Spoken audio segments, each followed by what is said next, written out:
नमस्कार साथियों। जैसा कि हम लोग जो है यूपीएससी सीसेट 2025 को टारगेट कर रहे हैं, क्योंकि ये आप लोग जानते हैं कि कई लोग ऐसे होते हैं जो कि आपका जीएस क्लियर हो जाता है बट सीसेट रह जाता है।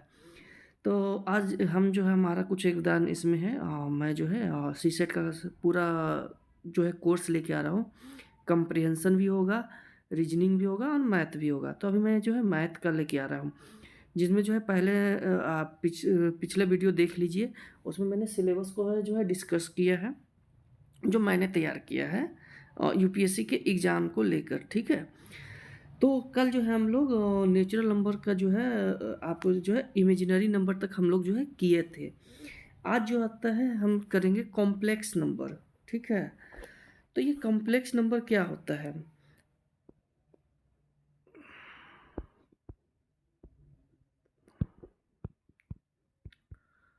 Complex number, okay. तो ये कंबाइंड होता है किसका? Real number plus imaginary number. Okay, मैंने रियल नंबर भी बताया था और इमेजिनरी नंबर भी बताया था। कॉम्प्लेक्स नंबर को डिनोट करते हैं आयोटा, सॉरी, इमेजिनरी को आयोटा से, इसका सिग्मा से है। ओके, इसका होता है ए प्लस आई बी। ये हो गया आई, जिसमें लग गया आयोटा लग गया वो हो गया आपका इमेजिनरी नंबर। जैसे 2+3i। ओके, ये हो गया इमेजिनरी नंबर। या फिर ऐसे लिख सकते हैं 3 - 6i। ओके, तो यहाँ तक तो हम लोगों ने कर लिया। अब जैसे देखिए, एक क्वेश्चन आपका आता है कि किसी भी संख्या के, जैसे 2 और 3 के बीच कितने जो है वास्तविक संख्या होगा, रियल नंबर,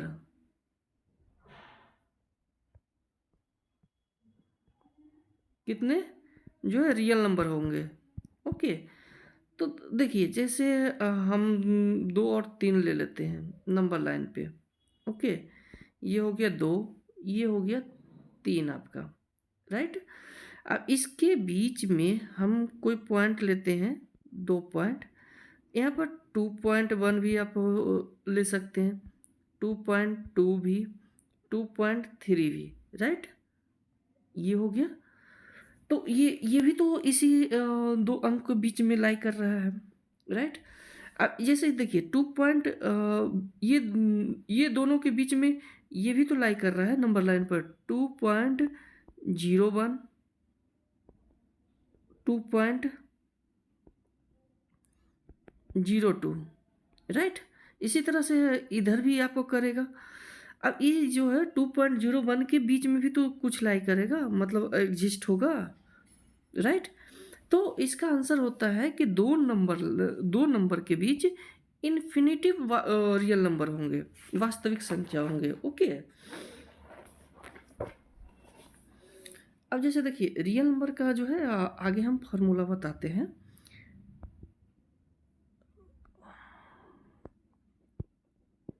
रियल नंबर,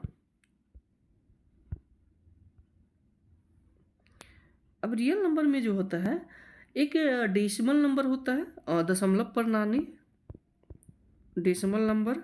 और एक होता है इंटीजर नंबर, एक होता है इंटीजर नंबर। ओके, अब देखिए डेसिमल नंबर को जो है हम लोग 3 कैटेगरी में बांटते हैं।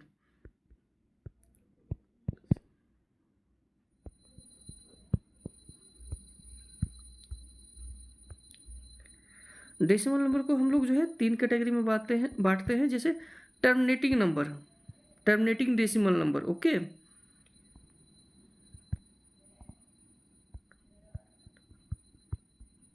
Terminating decimal number.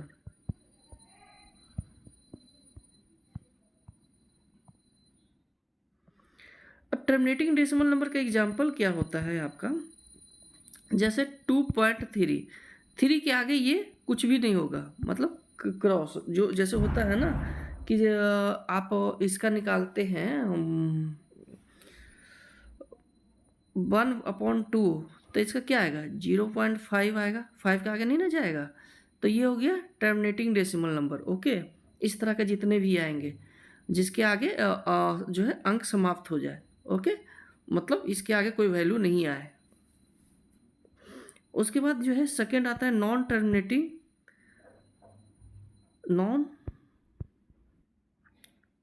Terminating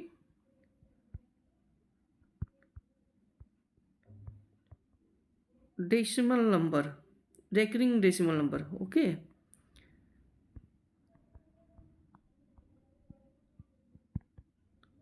recurring decimal number.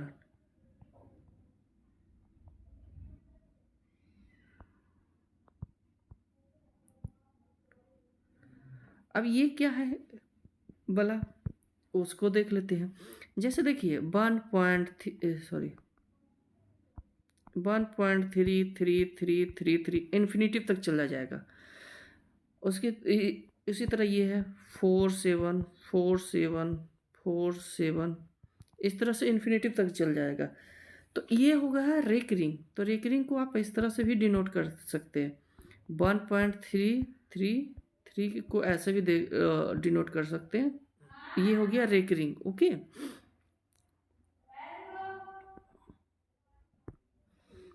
Okay. उसके बाद आपका ये हो गया, इसे आप ऐसे भी लिख सकते हैं 47। ये हो गया, ये जो साइन होता है वो रेकरिंग का साइन होता है। ओके, तो ये हो गया हमारा सेकंड क्या था, non terminating recurring decimal number. ठीक है, जो कि रिपीट, रेकरिंग मतलब होता है कि रिपीट हो रहा हो एक संख्या या दो संख्या। ओके, थर्ड वन आता है हमारा, वो होता है आपका non terminating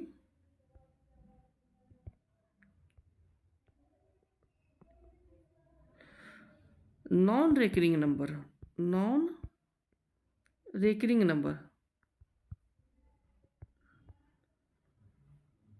recurring decimal number.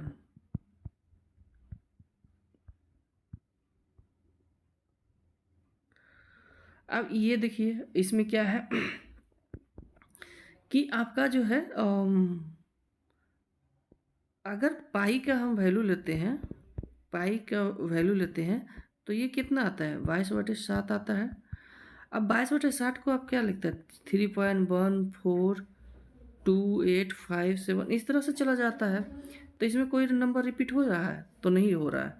तो यही चीज़ है कि आपका ये होगा non terminating non recurring number. Okay, अगर पाई की वैल्यू 22/7 लेते हैं तो ये आपका आता है इसमें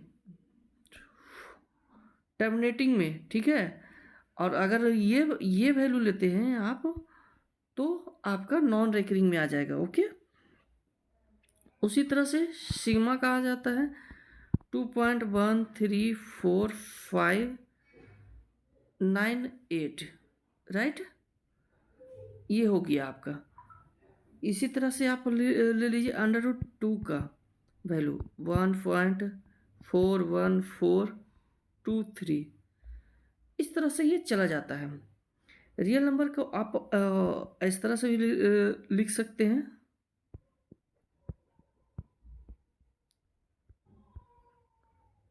थ्री टाइप मैंने आपको बता दिया। एक रियल नंबर आपको होता है रेशनल नंबर,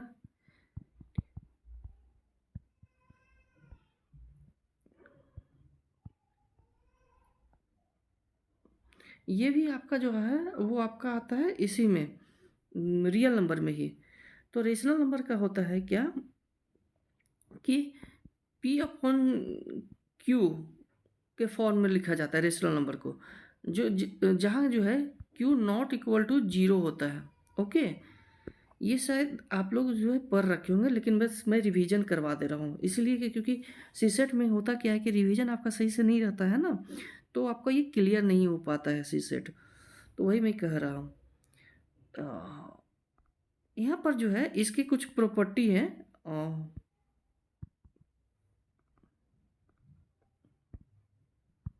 इसका कुछ प्रॉपर्टी है, क्या है कि इसमें जो है टर्मिनेटिंग नंबर भी आएगा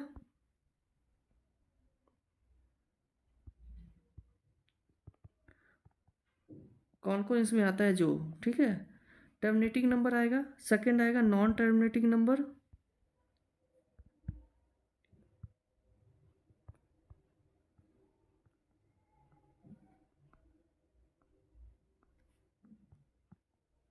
नॉन टर्मिनेटिंग नंबर आएगा, इंटीजर आएगा,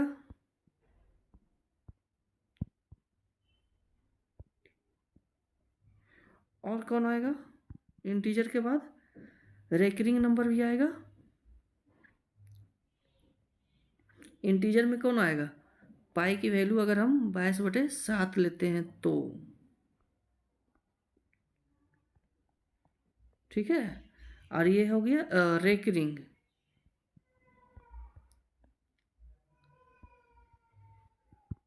रेकरिंग नंबर आएगा, ठीक है। इसके बाद है इरेशनल नंबर, सेकंड क्या आ जाएगा रियल नंबर का, इरेशनल नंबर।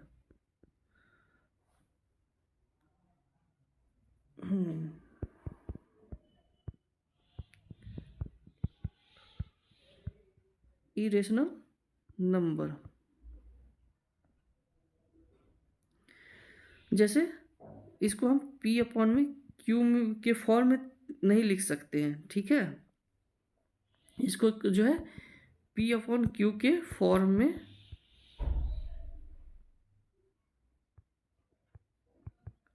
नहीं लिख सकते हैं।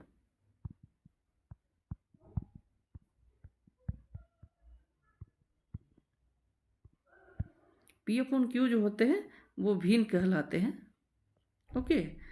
जैसे एग्जाम्पल में बड़ा हम एग्जाम्पल लगाते हैं, √2, इसकी वैल्यू क्या होता है 1.41423, इसे लिख सकते हैं नहीं। ये ऑल्सो जो है तो इसके प्रॉपर्टी क्या हो गया, non terminating non recurring number आ जाएगा, नॉन टर्मिनेटिंग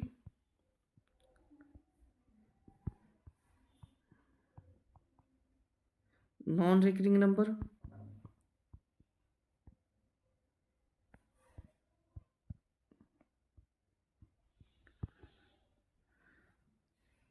आप चाहें तो इसका नोट्स जो है बना भी सकते हैं, ठीक है। मैं जो है आपको बताते ही रहा हूँ।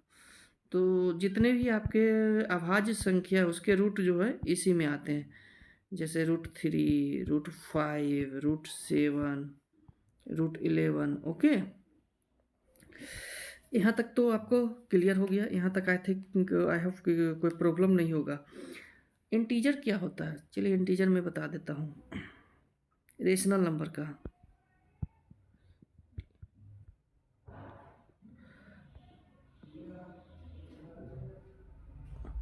रेशनल नंबर इसका जो है दो टाइप होते हैं, एक होता है कौन कौन, एक होता है इंटीजर।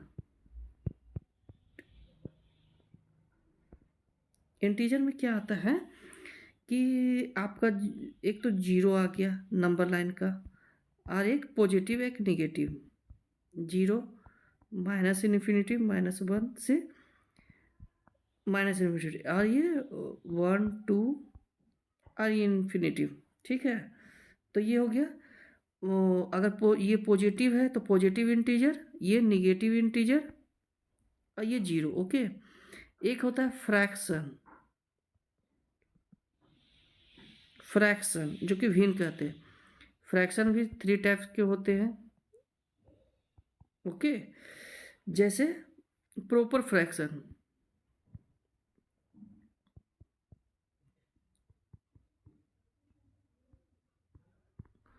एक होता है मिक्स फ्रैक्शन, और एक होता है इम्प्रॉपर फ्रैक्शन, ओके। तो यहाँ तक आपको आई थिंक कोई प्रॉब्लम नहीं हुआ होगा, ओके। आगे जो है हम अपना क्लास जो है नेक्स्ट क्लास कल लेके आएंगे। अगर आपका ये वीडियो अच्छा लगा हो तो आप जो है अपने साथियों तक ये शेयर कीजिए, ताकि उन लोगों को भी बेनिफिट हो। ये पूरे क्लास आपको जो है बेसिक से पूरी थ्योरी आपको दी जाएगी सीसेट का, ताकि आपको कहीं भी प्रॉब्लम ना हो। जैसे आप देख रहे हैं कि मैं छोटे छोटे पॉइंट को भी आपको अभी जो है लिखवा रहा हूँ, तो उसी तरह से होगा। 15 मिनट की ही अगर क्लास अगर हम आपको ले रहे हैं ना, तो आपको काफ़ी ये आगे ले जाएगा सीसेट में, ठीक है? तो आज के लिए इतना ही, धन्यवाद।